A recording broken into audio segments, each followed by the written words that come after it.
Welcome to the One Year Bible, the entire Bible in 1 year, cover to cover. May 12th. Today's reading is Ezra, chapters 4 through 6.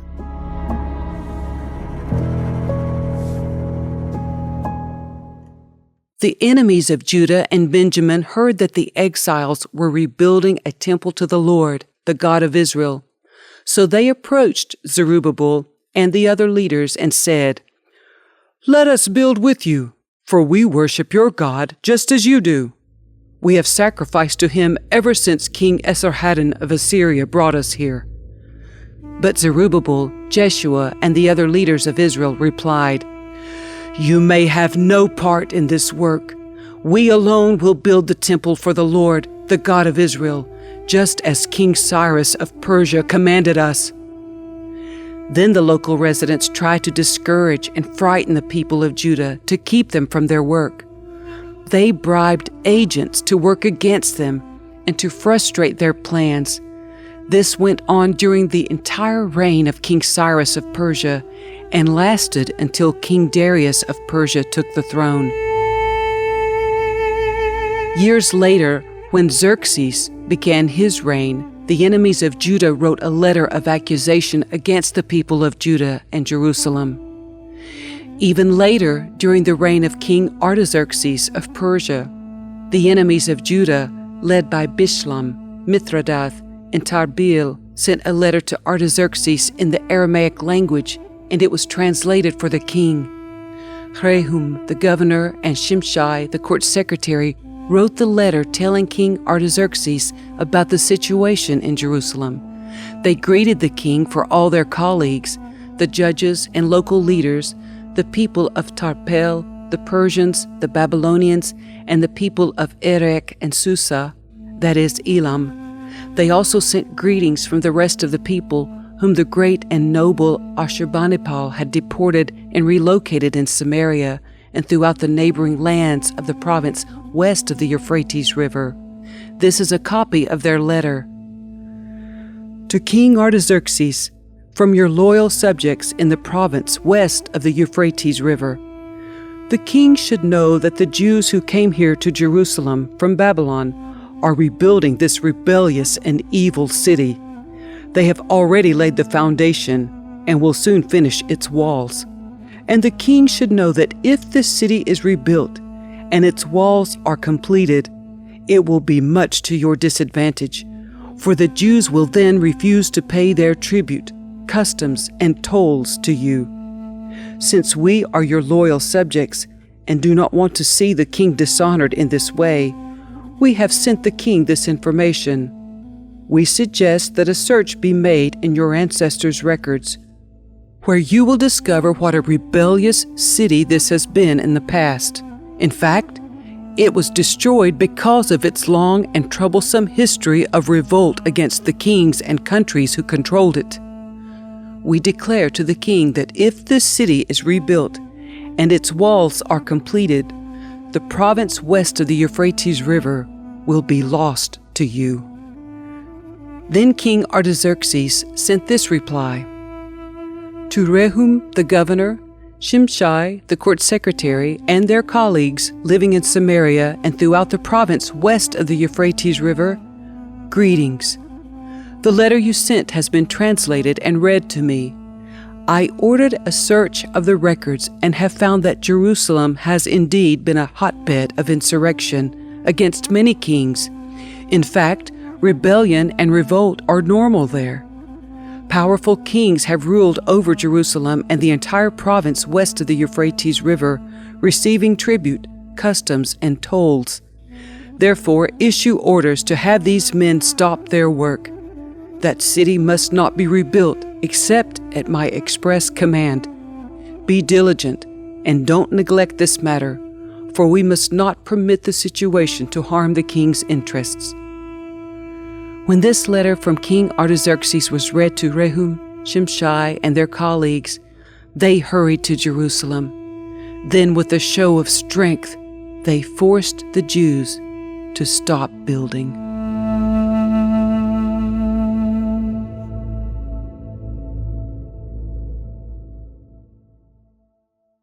So the work on the temple of God in Jerusalem had stopped, and it remained at a standstill until the 2nd year of the reign of King Darius of Persia.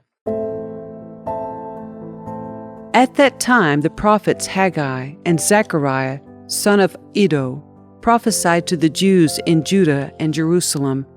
They prophesied in the name of the God of Israel, who was over them. Zerubbabel, son of Shealtiel, and Jeshua, son of Jehozadak, responded by starting again to rebuild the temple of God in Jerusalem, and the prophets of God were with them and helped them.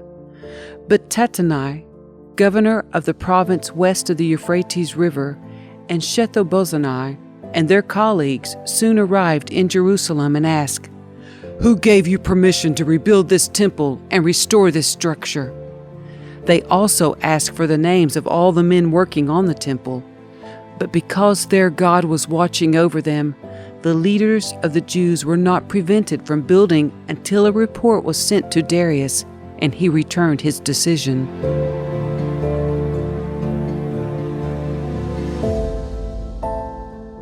This is a copy of the letter that Tattenai, the governor, Shethar-bozenai, and the other officials of the province west of the Euphrates River sent to King Darius. To King Darius, greetings.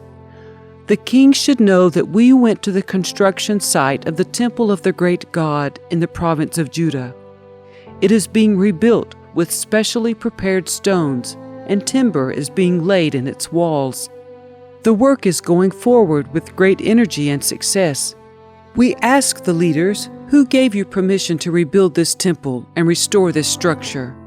And we demanded their names so that we could tell you who the leaders were. This was their answer: "We are the servants of the God of heaven and earth, and we are rebuilding the temple that was built here many years ago by a great king of Israel. But because our ancestors angered the God of heaven, he abandoned them to King Nebuchadnezzar of Babylon, who destroyed this temple and exiled the people to Babylonia. However, King Cyrus of Babylon, during the 1st year of his reign, issued a decree that the temple of God should be rebuilt. King Cyrus returned the gold and silver cups that Nebuchadnezzar had taken from the temple of God in Jerusalem and had placed in the temple of Babylon. These cups were taken from that temple and presented to a man named Sheshbazzar, whom King Cyrus appointed as governor of Judah. The king instructed him to return the cups to their place in Jerusalem and to rebuild the temple of God there on its original site. So this Sheshbazzar came and laid the foundations of the temple of God in Jerusalem. The people have been working on it ever since, though it is not yet completed. Therefore, if it pleases the king, we request that a search be made in the royal archives of Babylon to discover whether King Cyrus ever issued a decree to rebuild God's temple in Jerusalem. And then let the king send us his decision in this matter." So King Darius issued orders that a search be made in the Babylonian archives, which were stored in the treasury. But it was at the fortress at Ecbatana in the province of Media that a scroll was found. This is what it said: Memorandum. In the 1st year of King Cyrus' reign, a decree was sent out concerning the temple of God at Jerusalem. Let the temple be rebuilt on the site where Jews used to offer their sacrifices, using the original foundations. Its height will be 90 feet, and its width will be 90 feet. Every 3 layers of specially prepared stones will be topped by a layer of timber. All expenses will be paid by the royal treasury. Furthermore, the gold and silver cups, which were taken to Babylon by Nebuchadnezzar from the temple of God in Jerusalem, must be returned to Jerusalem and put back where they belong. Let them be taken back to the temple of God. So King Darius sent this message: Now therefore, Tattenai, governor of the province west of the Euphrates River, and Shethar-bozenai, and your colleagues and other officials west of the Euphrates River, stay away from there. Do not disturb the construction of the temple of God, let it be rebuilt on its original site, and do not hinder the governor of Judah and the elders of the Jews in their work. Moreover, I hereby decree that you are to help these elders of the Jews as they rebuild this temple of God. You must pay the full construction costs without delay from my taxes collected in the province west of the Euphrates River, so that the work will not be interrupted. Give the priests in Jerusalem whatever is needed in the way of young bulls, rams, and male lambs for the burnt offerings presented to the God of heaven. And without fail, provide them with as much wheat, salt, wine, and olive oil as they need each day. Then they will be able to offer acceptable sacrifices to the God of heaven and pray for the welfare of the king and his sons. Those who violate this decree in any way will have a beam pulled from their house. Then they will be lifted up and impaled on it, and their house will be reduced to a pile of rubble. May the God who has chosen the city of Jerusalem as the place to honor his name destroy any king or nation that violates this command and destroys this temple. I, Darius, have issued this decree. Let it be obeyed with all diligence.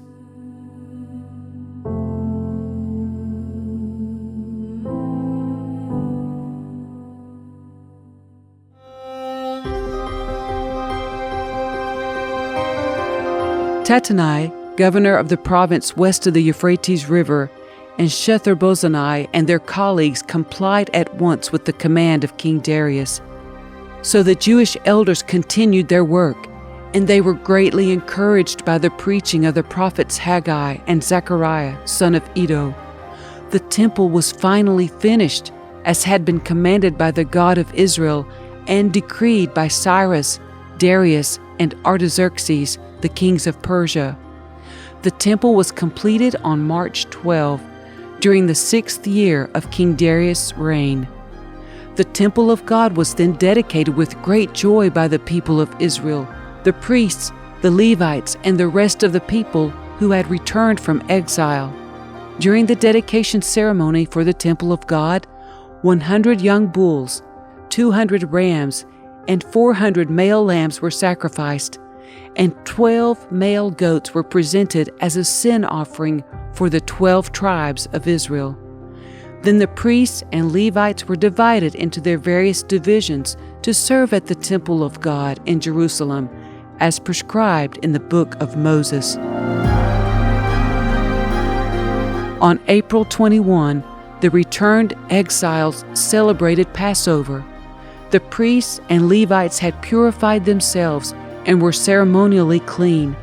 So they slaughtered the Passover lamb for all the returned exiles, for their fellow priests, and for themselves. The Passover meal was eaten by the people of Israel who had returned from exile, and by the others in the land who had turned from their corrupt practices to worship the Lord, the God of Israel. Then they celebrated the festival of unleavened bread for 7 days. There was great joy throughout the land, because the Lord had caused the king of Assyria to be favorable to them, so that he helped them to rebuild the temple of God, the God of Israel.